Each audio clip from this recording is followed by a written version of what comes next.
Hello friends, ಇವತ್ತೊಂದು ಒಳ್ಳೆ topic ಬಗ್ಗೆ ಮಾತಾಡ್ತಾ ಹೋಗೋಣ.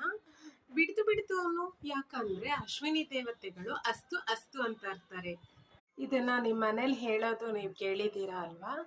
ಈ ಅಶ್ವಿನಿ ದೇವತೆಗಳು ಯಾರು? ಅದೇ ಇವತ್ತಿನ ಕತೆ. ನೋಡೋಣ ಬನ್ನಿ.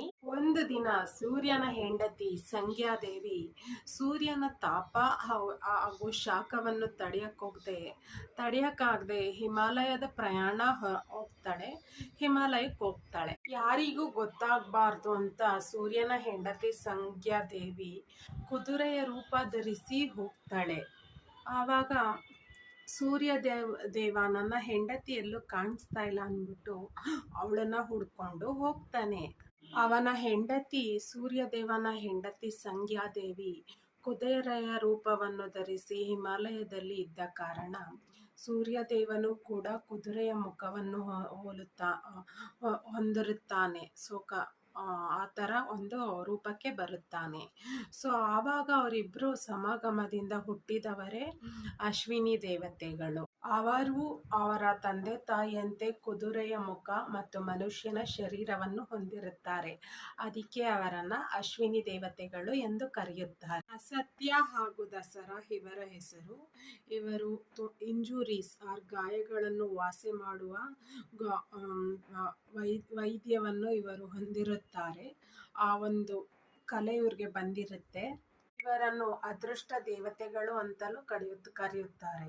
ಇವರು ಚಿನ್ನದ ಕುದುರೆಯನ್ನೇರಿ ಆಕಾಶದಲ್ಲಿ ಸಾಯಂಕಾಲ ಹೊತ್ತು ಓಡಾಡ್ತಾನೆ ಇರ್ತಾರೆ. ಸೊ ವಿಹರಿಸ್ತಾ ಇರ್ತಾರೆ. ಅಗತ್ಯ ಬಿದ್ದರೆ ಸಹಾಯನೂ ಮಾಡ್ತಾರೆ ಅಂತ ಹೇಳ್ತಾರೆ. ಸೂರ್ಯ ಮುಳುಗುವ 24 ನಿಮಿಷದ ಹಿಂದೆ ಮುಸ್ಸಂಜೆ ಹೊತ್ತು ಅಂತ ನಾವೇನು ಹೇಳ್ತೀವಿ, ಅದನ್ನ ಅಶ್ವಿನಿ ದೇವತೆಗಳ ಸಮಯ ಅಂತಾನೆ ನಾವು ಪರಿಗಣಿಸ್ತೀವಿ.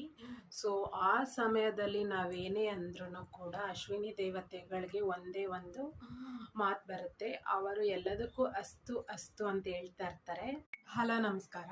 ಇವತ್ತು ನಾನೊಂದು ಒಳ್ಳೆ ಟಾಪಿಕ್ ಬಗ್ಗೆ ಮಾತಾಡ್ತಾ ಇದ್ದೀನಿ. ಈ ಜಗತ್ನಲ್ಲಿ ಮೌನ ಮತ್ತು ಮುಗುಳ್ನಗೆ ಎರಡು ತುಂಬಾ ಪವರ್ಫುಲ್. ಏನಂತೀರಾ? ಅದೇ ಆಶೀರ್ವಾದನ ಎಲ್ಲ ಒಂದು ಮಾತಿಗೆ ಅವರು ಹೇಳ್ತಾ ಇರ್ತಾರೆ. ಕೆಲವೊಂದು ನಿಜ ಆಗ್ಬೋದು, ಕೆಲವೊಂದು ಸುಳ್ಳಾಗ್ಬೋದು, ಕೆಲವೊಂದು ಅಸ್ತು ಆಗ್ಬೋದು, ಕೆಲವೊಂದು ಅನಸ್ತು ಆಗ್ಬೋದು. ನಾವು ಸಾಯಂಕಾಲದ ಟೈಮಲ್ಲಿ ನಾವು ಒಳ್ಳೆಯ ಮಾತುಗಳನ್ನೇ ಆಡಬೇಕು.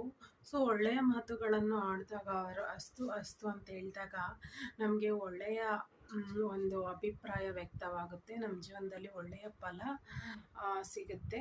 ಸೊ ಇದಾಗಿತ್ತು ಇವತ್ತಿನ ಅಶ್ವಿನಿ ದೇವತೆಗಳ ಕತೆ. ಇನ್ನೂ ಹಲವಾರು ವಿಡಿಯೋಸ್ಗೆ ನನ್ನ ವಾಚ್ ಮಾಡಿ, ಫಾಲೋ ಮಾಡಿ, ಸಬ್ಸ್ಕ್ರೈಬ್ ಮಾಡಿ. Thank you.